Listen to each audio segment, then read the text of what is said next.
applications and varieties in your trial?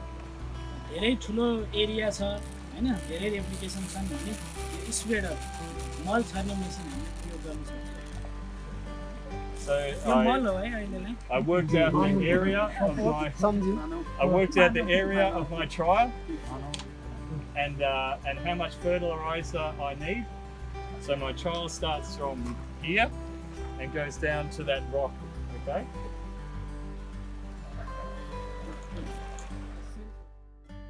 As a professional plant breeder, Anthony Leddin loves digging into the secret life of plants and harvesting ways to overcome world hunger. For the past 20 years, he has been on a quest to help feed the world by developing sustainable, nutritious crops for both humans and livestock. At the root of his work lies a simple philosophy. Give a person vegetable seeds, feed them for a year. Give them fruit trees, feed them for many years. But give them knowledge to breed plants and feed them for a lifetime. It's a quest that must outrun the ticking clock of climate change and a rapidly growing world population. As Anthony says, by 2050, less than 30 years away, the world's population is going to reach about 10 billion people. We have to increase our food production from current levels by another 70%. On top of what we already produce. That's massive amounts of food, he says. Adding to the urgency is a shortage of expert plant breeders, with more people retiring from the field than joining it. In fact, after finishing Year 12 at Emmanuel, Anthony was one of only 5 students studying plant breeding at Melbourne University. He had originally planned to study veterinary science until, he jokes, he found he wasn't smart enough. Anthony, who was raised on a farm in Yambuk, switched to agricultural science degree and found that plants were his real passion.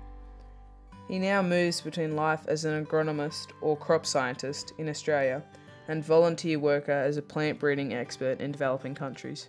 His volunteer work began with a UN project in India, where, supported by the Canberra-based Crawford Fund, he helped develop sorghum and millet crops. This experience planted the seed in Anthony's mind for a project called Plant Breeders Without Borders, based on Doctors Without Borders, where plant experts volunteer alongside local groups and farmers. The team works to boost crop yield by working with familiar plants or by exploring different ones, such as the bamboo groundnut, a drought-tolerant nut that Anthony believes has untapped potential as a food source. Through patience and persistence, this global tree of life has been growing steadily for the past 20 years and slowly changing communities, one plant at a time.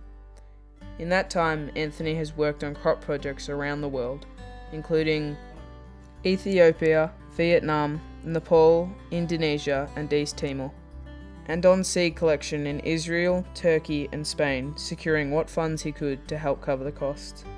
A major breakthrough came during a conference in Beijing in 2016, where pharmaceutical giant Bayer was so impressed by Anthony's vision, it agreed to fund several projects. These included Indonesia and Nepal, and next year, Ecuador, Ghana, Tanzania, and Fiji. Given the global reach of Anthony's work, it's not surprising he's been described as the Indiana Jones of the plant world, scouring the planet with tweezers in hand, searching for endangered, edible plants and collecting their seeds. Back home, however, Anthony is an equally rare breed. He is the only professional pasture breeder in Australia, working in the private sector for the pasture seed industry. In his job with Valley Seeds, Anthony researches drought-tolerant feed for cattle, dairy, and sheep. Whether he is working in Australia or Africa, however, the goal is the same: food security. Food security, as Anthony explains, not only prevents famine, but civil unrest, war, and people being forced to become refugees. As Anthony says, when I started plant breeding, I only thought about the food aspect. But then you start thinking about the ethical side of things. You start thinking about how, if people can't feed themselves, what's going to happen? Anthony's work is part of making sure this question never needs to be answered.